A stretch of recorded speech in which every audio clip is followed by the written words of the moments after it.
The easiest stone tools to make are the ones you don't need to make at all. I happen to live close to the ocean, which is a great site to find stones for me. But you can also easily find them in creeks and rivers. Really, pretty much anywhere where the water has washed away all the soil and all the loose stuff should be an easy place to find rocks. You can find all sorts of rocks, ones that are suitable for cutting, ones that are suitable for as hammers. If you look long enough, you can find pretty much whatever you need. Here's some of the ones that I found. Here's one. It's got a nice wedge shape and I reckon I can use it like a small hatchet. Though on the downside, it's a type of sandstone and it probably will crumble pretty fast. And then there's this one, which is a bit of a denser rock, so it should last a little bit longer. It's got a longer edge to it, and I reckon it'll be pretty good for kind of scraping and that kind of stuff. But now this one here, it's got a nice sharp edge to it. However, it's shale, and shale has all these cleavages running through it that make it very easy for it to flake apart and becoming virtually useless pretty fast. But I reckon it could work in a pinch. And this one here, I reckon it would be useful because it's a rock with a bit of heft to it and it's got a sharp edge on it, so I thought like, oh, this one will be useful to make quick work of things. But after using it, I found it hurts my hand more than it hurts whatever I'm trying to chop, so I probably won't use this one too much.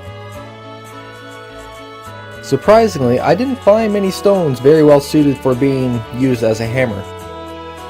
Now this one here is probably my best hammer. It's a riverbed type of stone. It fits nicely in my hand and it has some heft to it, so working with it shouldn't be too unwieldy. On the other hand, this is stuff I can find all over the place and it looks like it would make a decent hammer. However, it's a very soft sandstone and pretty much any amount of use of it just ends up crumbling in your hand and it's just not very well suited. And lastly, as a hammer, there is this one. This one I kind of like. It's got some flat edges, which kind of makes it unique, allows it to be used for different types of things. But on the other side, there's a little point, and I reckon I can probably use this as a knapping stone to help me shape other stone tools. I've yet to try it, but it looks pretty promising.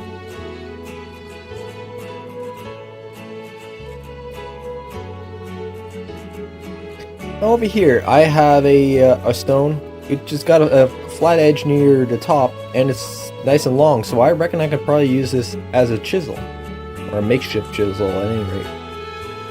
And over here, I have something I thought I would be able to use as a drill, but upon using it, I found that it crumbled virtually instantaneously, so it's pretty much garbage. Now this is all well and good, but we want to be able to shape our own tools, not just use whatever we find lying around. And in order to do that, we will need a work surface. So I looked around and I found this small boulder that should suffice. What we are going to do is grind this rock down until it gets the shape I want. I got some sand from the beach nearby that I carried with the shell that I found. And I'm going to use as grit to make the grinding process a lot faster. From this point on, it's literally just a case of grinding, and more grinding, until you're happy with what you've got.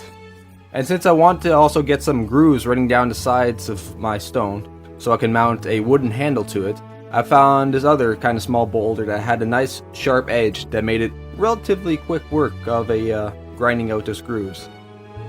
Not only did I sharpen one side, I also purposely dulled the other side, just so I could use it as a crude hammer. That way I would only have to make one tool to have kind of a hatchet and hammer, rather than have to make multiple tools at once.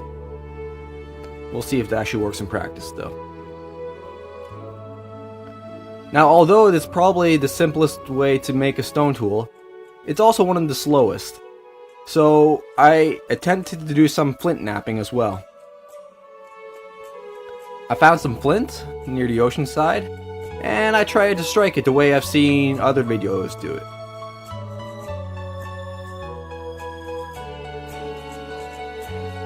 And then I tried to do some more force. Still didn't get it. So eventually I just went all in and tried any means possible to crack it at all. I even just kind of threw a rock out of it just out of sheer frustration. But eventually, some more hard work, and I managed to get some flakes off of it.